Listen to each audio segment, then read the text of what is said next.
कथा द्वापर युग की है, जब भगवान श्री कृष्ण के सुदर्शन चक्र ने काशी को जलाकर राख कर दिया था। बाद में यह वाराणसी के नाम से प्रसिद्ध हुआ। ये कथा इस प्रकार है। मगध का राजा जरासंध बहुत शक्तिशाली और क्रूर था। उसके पास अनगिनत सैनिक और दिव्य अस्त्र शस्त्र थे। यही कारण था कि आसपास के सभी राजा उसके प्रति मित्रता का भाव रखते थे।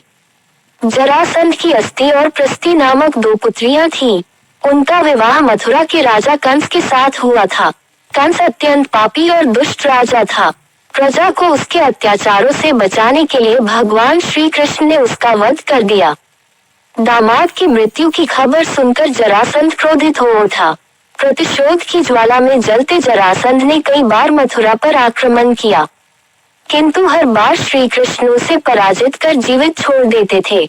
एक बार उसने कलिंगराज पौंड्रक और काशीराज के साथ मिलकर मथुरा पर आक्रमण किया, लेकिन भगवान श्री कृष्ण ने उन्हें भी पराजित कर दिया। जरासंध तो भाग निकला, किंतु पौंड्रक और काशीराज भगवान के हाथों मारे गए। काशीराज के बाद उसका पुत्र काशीराज बना और श्री कृष्ण से बदला लेने का निश्चय किया। वह श्री कृष्ण की शक्ति जानता था, इसलिए उसने कठिन तपस्या कर भगवान शिव को प्रसन्न किया और उन्हें समाप्त करने का वर मांगा। भगवान शिव ने उसे कोई अन्य वर मांगने को कहा, किंतु वह अपनी मांग पर अड़ा रहा। तब शिव ने मंत्रों से एक भयंकर कृत्या बनाए और उसे देते हुए बोले, वत्स, तुम इसे जिस दिशा में जाने का आदेश दोगी, यह उसी दिशा में स्थित राज्य को जलाकर राख कर देगी। लेकिन ध्यान रखना, इसका प्रयोग किसी ब्राह्मण भक्त पर मत करना, वरना इसका प्रभाव निष्फल हो जाएगा। ये कहकर भगवान शिव अंतर्धान हो गए।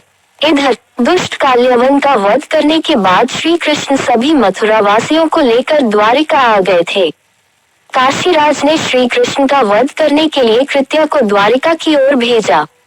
काशीराज को यह ज्ञान नहीं था कि भगवान श्री कृष्ण ब्राह्मण भक्त हैं, इसलिए द्वारिका पहुंचकर भी कृत्या उनका कुछ अहित न कर पाई। उल्टे श्री कृष्ण ने अपना सुदर्शन चक्र उसकी ओर चला दिया। सुदर्शन भयंकर अग्नि उगलते हुए कृत्या की ओर झपटा। प्राण संकट में देख कृत्या भयभीत होकर काशी की ओर भागी। सुदर्शन चक्र भी उसका पीछा करने लगा।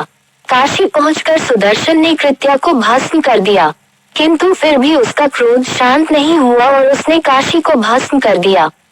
कालांतर में वारा और असी नामक 2 नदियों के मध्य यह नगर पुनः बसा। वारा और असी नदियों के मध्य बसे होने के कारण इस नगर का नाम वारा